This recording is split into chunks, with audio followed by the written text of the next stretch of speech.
Congress senior నేత ధర్మపురి శ్రీనివాస్ కన్నుమూశారు. తెల్లవారుజామున 3 గంటలకు హైదరాబాద్లోని ఒక ప్రైవేట్ ఆసుపత్రిలో తుది శ్వాస విడిచారు. గత కొంతకాలంగా అనారోగ్యంతో బాధపడుతున్న డిఎస్ గుండెపోటుతో చనిపోయినట్లు కుటుంబ సభ్యులు తెలియజేశారు. నిజామాబాద్ జిల్లాకు చెందిన డిఎస్ కాంగ్రెస్ పార్టీలో అంచెలంచెలుగా ఎదిగారు. ఉమ్మడి ఆంధ్రప్రదేశ్లో పీసీసీ అధ్యక్షుడిగా, మంత్రిగా సేవలందించారు. రాష్ట్ర విభజన తర్వాత 2015లో బీఆర్ఎస్లో చేరిన ఆయన రాజ్యసభ సభ్యుడిగా ఎన్నికయ్యారు. అనంతరం మారిన రాజకీయ పరిణామాల దృష్ట్యా మళ్లీ కాంగ్రెస్ కండువా కప్పుకొని సొంత గూటికి చేరిపోయారు. డిఎస్ కు ఇద్దరు కుమారులు. చిన్న కుమారుడు ధర్మపురి అరవింద్ ప్రస్తుతం బీజేపీ తరపున నిజామాబాద్ ఎంపీగా ఉన్నారు.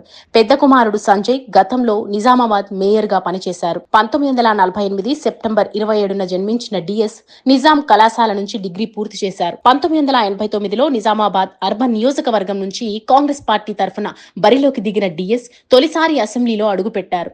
అనంతరం 1999, 2004లో ఎమ్మెల్యేగా విజయం సాధించారు. 1998లో ఉమ్మడి ఏపీ పీసీసీ అధ్యక్షుడిగా నియమితులయ్యారు. తెలంగాణ రాష్ట్రం ఆవిర్భావం తర్వాత 2014లో బీఆర్ఎస్ పార్టీలో చేరారు. బీఆర్ఎస్ ప్రభుత్వ సలహాదారునిగా, రాజ్యసభ సభ్యులుగా కొనసాగిన డిఎస్ శనివారం తెల్లవారుజామున కన్నుమూశారు. మాజీ రాష్ట్రపతి ప్రణబ్ ముఖర్జీ తదితర సీనియర్ నేతలతో సన్నిహిత సంబంధాలు కొనసాగించిన డిఎస్ సోనియా గాంధీకి విధేయునిగా గుర్తింపు తెచ్చుకున్నారు.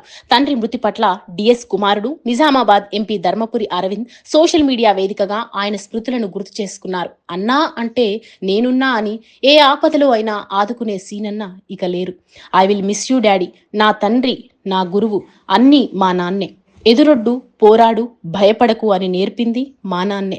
ప్రజలను ప్రేమించు, ప్రజల కొరకే జీవించు అని చెప్పింది మా నాన్నే. నాన్న, నువ్వు ఎప్పటికీ నాతోనే ఉంటావు, ఎప్పటికీ నాలోనే ఉంటావు అంటూ సోషల్ మీడియా వేదికగా పేర్కొన్నారు సీనియర్ రాజకీయ నాయకుడు, ఉమ్మడి ఆంధ్రప్రదేశ్ మాజీ మంత్రి ధర్మపురి శ్రీనివాస్. మృతి పట్ల కేంద్ర మంత్రి కిషన్ రెడ్డి విచారం వ్యక్తం చేశారు.